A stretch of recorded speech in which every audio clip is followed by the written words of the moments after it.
नमस्कार, प्रखर राजपूत को देख रहे हैं आप। आज तारीख है 18 नवंबर साल 2025 और इजराइल, फिलिस्तीन, लेबनान समेत पूरी दुनिया की खबरों के साथ एक बार फिर से शाम की खबरों में आपका स्वागत करता हूं। दोस्तों, आज आपसे एक बात कहना चाहूँगा और ये बात बहुत ज़्यादा इम्पॉर्टेंट है। बहुत टाइम पहले भारत में एक हादसा होता है। दरअसल जम्मू कश्मीर कई सारे लोग, कई सारे श्रद्धालु, साफ तौर पे कहा जाए तो हिंदू श्रद्धालु जा रहे थे और जाने के दौरान उनके साथ एक हादसा होता है। आतंकवादी आते हैं, गोलियों से भूनते हैं उनको, उनकी मौत हो जाती है और इस पे पूरा देश जल उठा था। तमाम तरह के हिंदू मुस्लिम विवाद की परिकल्पनाएं वहाँ पे गढ़ी गई थी और जब ये पोस्ट फेसबुक पे शेयर किया गया था कि इस हिसाब से हिंदुओं को मारा गया है, तो उस पर मैंने देखा था कि कई सारे लोग हंस रहे थे। अब जो लोग हंस रहे थे उनके नाम जब मैंने पढ़े तो पढ़ने के बाद मैंने नोटिस किया कि वो केवल एक ही धर्म से संबंध रखते थे और वो धर्म इस्लाम था। सुनने में मेरी बातें आपको बहुत बुरी लग सकती हैं, सुनने में मेरी बातें आपको बहुत कड़वी लग सकती है, लेकिन ये सच है कि कई सारे ऐसे लोग हैं जो हिंदुओं के मरने पे खुश होते हैं। अब वो भारत से ऑपरेटिव चैनल है, पाकिस्तान से ऑपरेटिव चैनल है या फिर बांग्लादेश से ऑपरेटिव चैनल है, इसके बारे में मैं आपको कंफर्मेशन के साथ नहीं बता सकता। लेकिन ये खबर जब मैंने देखी थी तो मेरे दिल में एक दर्द था, मेरे दिल में एक कसक थी कि भाई जब मेरे अपने मरे हैं तो इन मुसलमानों को क्या मज़ा आ गया, ये क्यों खुश हो गए, ऐसी कौन सी खुशी इनको मिल गई जिस वजह से आज ये लोग इतने हाहा के रिएक्शन दे रहे हैं। अब ये चीज़ें जब मैंने देखी थी, देखने के बाद ये सवाल मेरे जहन में गूंज रहा था। उसके बाद मैं इस फील्ड में आया, आपको इजराइल, फिलिस्तीन, लेबनान की खबरें बताने लगा, साथ ही भारत की भी खबरें आपको बताने लगा। और इसी दौरान कल खबर निकल के सामने आई थी दोपहर को कि सऊदी अरब में मक्का से मदीना जाते हुए एक बस के अंदर आग लग जाती है और इस बस के अंदर 42 से ज़्यादा लोगों के मरने की खबर आई। उनमें से 17 केवल एक ही परिवार के थे, कई सारे ऐसे थे जो छोटे छोटे बच्चे थे और ये लोग जिंदा जल गए। धू धू करके वो बस जलती रही, रात भर वहाँ कोई मदद के लिए आ भी नहीं पाया, पूरी बस जल के खाक हो गई। आज उन लोगों का आलम ऐसा है कि उनकी लाश को भारत नहीं लाया जा सकता, लाने की हालत में नहीं है। इस वजह से तेलंगाना की सरकार ने यह भी ऐलान किया है कि उन लोगों के लाशों का अंतिम संस्कार वहीं सऊदी अरब में कर दिया जाएगा। हाँ, सरकार की तरफ से 2 लोगों को भेजा जाएगा परिवार के, जो वहाँ पे जाएंगे, वहाँ पे नमाज जनाजा पढ़ाएंगे। उसके बाद जो भी अंतिम क्रिया होगी उसमें वो योगदान देंगे, कंधा देना होगा कंधा दे देंगे और उसके बाद उनको वापस बुला के उन लोगों को 10-10 लाख रुपए के करीब की एक रकम कंपनसेशन के तौर पे दी जाएगी। अब ये खबर भी मैंने सोशल मीडिया पे देखी। देखने के बाद एक फेसबुक यूज़र ने बाकायदा एक बैनर बना के पोस्ट किया था और पोस्ट करने के बाद उसमें बताया था कि कैसे 42 से ज़्यादा हिंदुस्तानी मुसलमानों की मौत सऊदी अरब में हुई। अब वहाँ पे भी मैंने देखी कुछ लोग हंस रहे थे और जो लोग हंस रहे थे उनके बारे में मैंने जब जाके देखा, उनकी डिटेलिंग चेक की, तो यकीन मानिए कलेजा फट गया।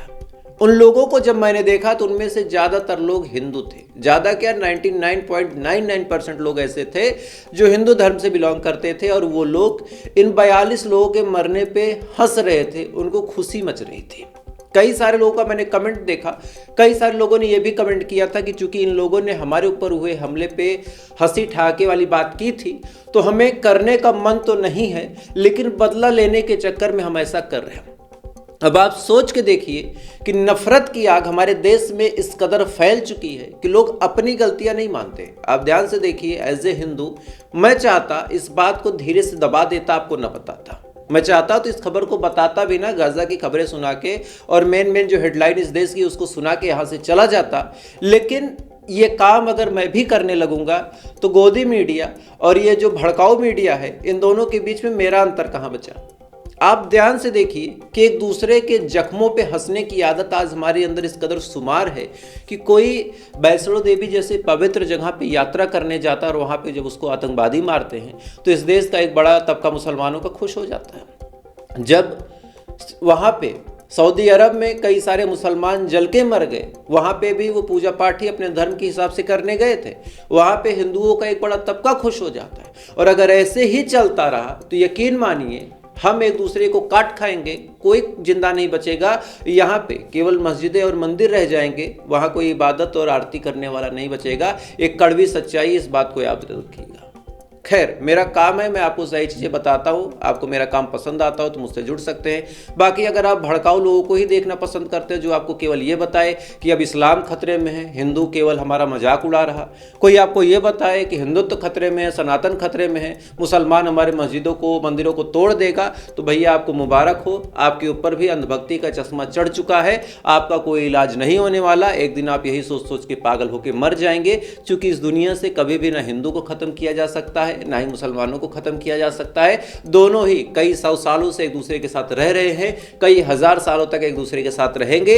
यही एक देश की कड़वी सच्चाई है, और इस सच्चाई को जो एक्सेप्ट कर लेगा वो खुश रहेगा, जो नहीं कर पाएगा वो परेशान रहेगा। जैसे आज धीरेन्द्र शास्त्री को आप देखिए, छोटे छोटे बच्चे मौजूद थे, वहां पे हिंदू राष्ट्र की घोषणा हो रही है, लेकिन एक बड़ा सवाल निकल के सामने आता है कि ऐसे घोषणा करने वाले भाई साहब तुम हो कौन? पहला, तुमने अपने बारे में ये बताया कि मुझे ऐसी सिद्धियां प्राप्त है कि देश में या फिर किसी व्यक्ति के साथ कुछ होने वाला होता है, कुछ होता है पास्ट में, क्या होगा उसके साथ, तमाम चीजें मैं पर्चे में लिख के दे देता हूं। ये दावा धीरेन्द्र शास्त्री बहुत तेजी के साथ कर रहा था। अब सवाल निकल के सामने आता है कि क्या इस देश में जितने आतंकवादी हमले होते हैं वो धीरेन्द्र शास्त्री की मर्जी से होते हैं? ये बात मैं आपको 2 सेकंड में प्रूव करके दिखा सकता हूं। धीरेन्द्र शास्त्री अगर ये दावा करता है कि जो भी हमले होते हैं या फिर जो भी दुनिया में कोई घटना होती है मुझे सारी चीज़ों की जानकारी है, तो क्या आतंकवादी घटना जब दिल्ली में होने वाली थी तो धीरेन्द्र शास्त्री को जानकारी होते हुए भी उसने किसी को सचेत नहीं किया? ये सवाल अंधभक्तों से भी मैं पूछना चाहता हूं कि भैया जब उस आदमी के पास इतनी सिद्धि, इतनी ताकत है, तो फिर उसने क्यों नहीं बताया कि ऐसा कुछ होने वाला है?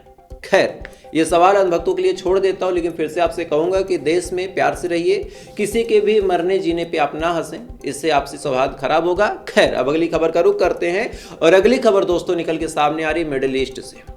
मिडिल ईस्ट में हमास ने फिर से अमेरिका, यूएन और इजराइल को गच्चा दे दिया है। हमास ने वो ऐलान कर दिया है जिसके बाद अब तल्खियात बढ़ले ही बढ़ जाएं, लेकिन इजराइल और अमेरिका अपने मंसूबों में कामयाब अब नहीं हो पाएगा। दरअसल हमास ने साफ तौर पे अपने बयान में अब ये बात बोल दी है कि हम हथियार नहीं छोड़ेंगे, और दूसरी बड़ी बात हमास ने बोली है कि हमारे देश में कोई भी पीस कीपिंग फोर्स आके गुंडागर्दी नहीं कर सकती। दरअसल ये बात बार बार बोली जा रही थी कि अलग अलग देशों की आर्मी आएगी, आने के बाद गजा को कंट्रोल करेगी, कंट्रोल करके गजा में शांति स्थापित करेगी, लेकिन इन तमाम अरमानों पे हमास ने मुतते हुए कह दिया है कि भाई साहब ऐसा है, ये गाजा है, गाजा की ज़मीन से इजराइल निकला, इजराइल की आर्मी निकली, उसके बाद किसी और देश की आर्मी आ गई, तो गाजा के लोग स्वतंत्र कहाँ से हुए? इस बात को आप ऐसे समझ लें कि भारत पर से अंग्रेजों का कब्जा हट गया, और इसी के बाद अमेरिका अपनी आर्मी लाके बैठा दे और कहे कि आज से भारत का राजकाज हम देखेंगे, भारत में कोई डेमोक्रेसी नहीं होगी, भारत की कोई आर्मी नहीं होगी, भारत के लोग वही कहेंगे जो अमेरिका की आर्मी कहेगी। तो आप सच सच बताइए, क्या भारत आज़ाद हुआ? जाहिर सी बात है नहीं हुआ।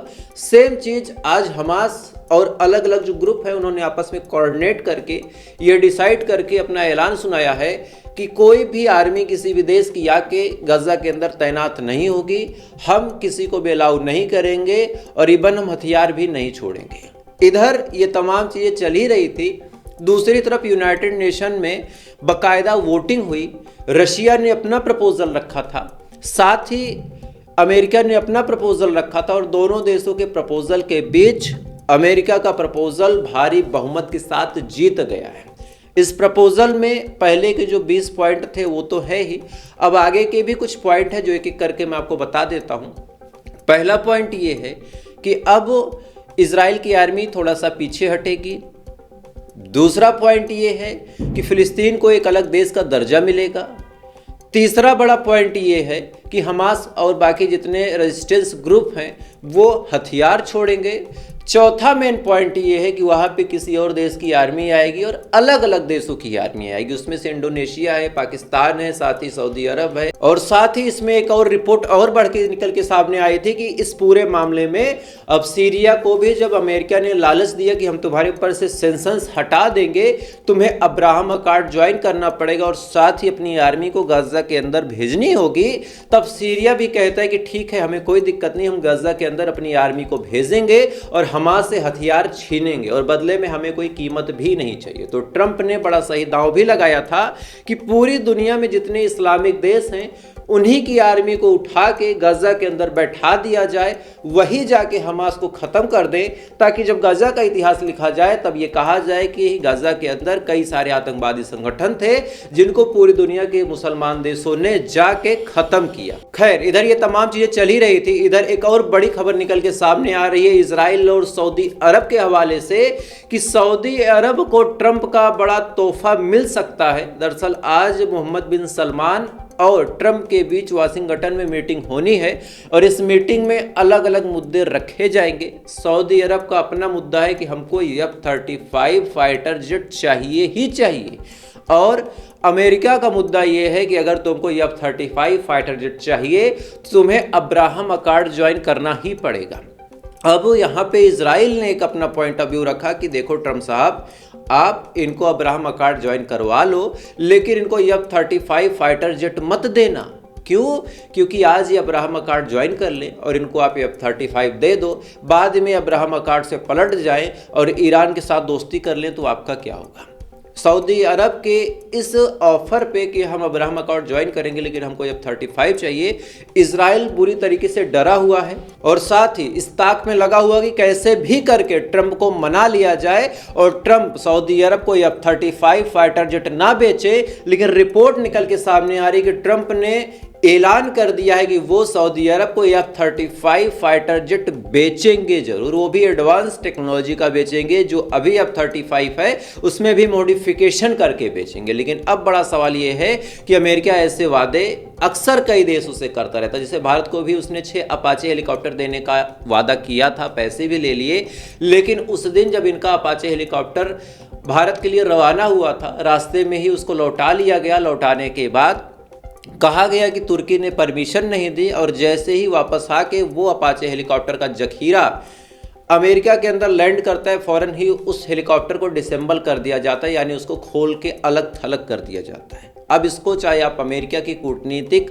साजिश समझ लें, चाहे भारत की आप फार समझ लें, लेकिन अब एक दो खबरें आपको और बताता हूं और ये खबर भी एज ए इंडियन आपके लिए खुशी और गमज़दा दोनों है। दरअसल बड़ी खबर निकल के सामने आई है कि ट्रंप घुटनों पे आ चुका है और घुटनों पे आने के पीछे सबसे बड़ी वजह यह है कि भारत के लोगों ने बड़ा अड़ियल रुख अपनाया था।